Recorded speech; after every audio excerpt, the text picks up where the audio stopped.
Surprise. Fine. It's your funeral. Oh, very funny. Yeah. Where are you going? You know what? You're on your own. I am not conspiring with a dead man.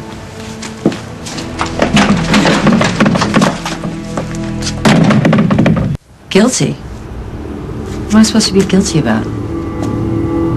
According to his mother, you're the reason Paul's dead. You were listening to Barbara? Look, I'm not the one who feels guilty here. Barbara claims that you alienated his affections, conspired with him to keep little Johnny from Jennifer, which I'm also guilty of. And you made him feel so lousy about himself that he called the wedding off and... And what, Meg? Well, the cops are saying it was a suicide. Because it was. They did tests. Right. Hi. You two ladies having a chin wag? Emily seems to think that she heard Paul's voice. From on high? I heard his voice, Henry.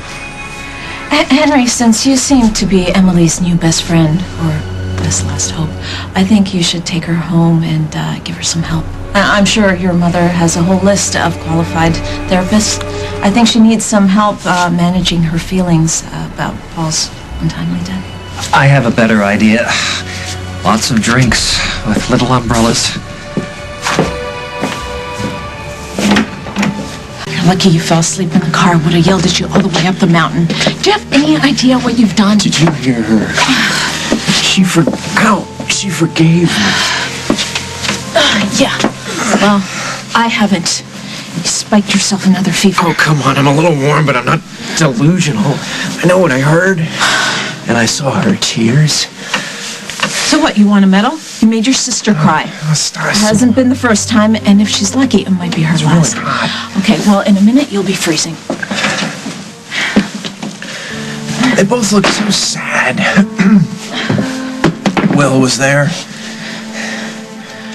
I really think that if I were still alive and that I were home, that they would forgive me. Here.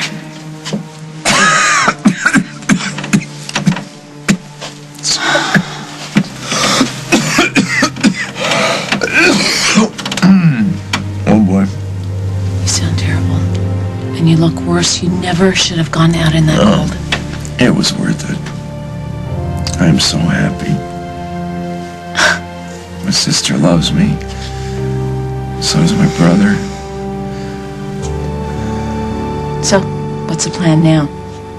Are you going to throw yourself a welcome back from the dead party? Oh, yeah. Maybe. Yeah? Well, then you better hope you live through the night.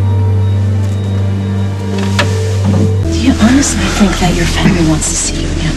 Yeah, I do. So, if you marched back into that church and interrupted the service, then Jen would have thrown her arms around you. Will would have offered you a ride home at the Lakeview with a stop at Al's for your favorite cheeseburger and fries.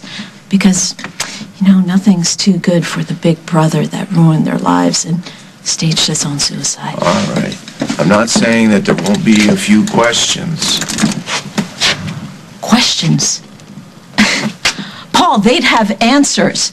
They'd know for a fact that you lied to them once again, and that you would rather run away and let them believe that you're dead because it's easier than sticking around and taking responsibility for what you've done. Take it easy. Don't forget, I've been shot. Yeah. And you could have had a nice, comfy bed at Oakdale Memorial since the day I found you.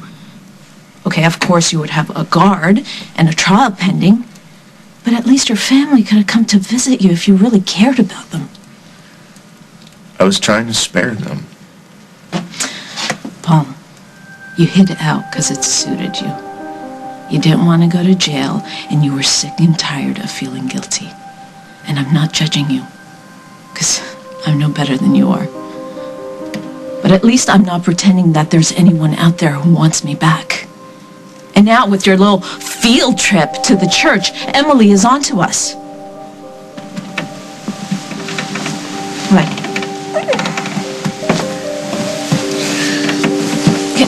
Stop. You're burning up. It doesn't matter. So what? Sorry, I went to the church. No, you're not. Yes, I am. Sorry. Screwed everything up. Now I've had a relapse. And Emily thinks that she heard me, which is really going to complicate things until you convince her that she's wrong. I don't know if I'll be able to do that. Sure, you can do that. She can't go to the police. The police think that I'm dead. Emily doesn't care what the cops think. All she needs to do is make some noise and they'll start listening to her. And don't forget, my cousin Jack still thinks you skipped bail, and he's right. So Emily turns up 1 or 2 clues, maybe even a decent theory, and they're going to reopen the case. So what are we going to do? I guess we have to convince her you're dead. But unless you are willing to donate your corpse to the cause, I don't know what we're going to do.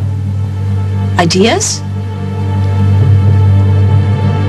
Say that we can't convince Emily that I'm dead. Then what? She can't go to the cops. She'll incriminate herself. So really, what can she do? Nothing. A woman who shoots a man when he dumps her at the altar, then drops his body off a cliff, and then shows up at his funeral dressed like a widow out of a cartoon is capable of almost anything, including hunting you down and finishing the job she started.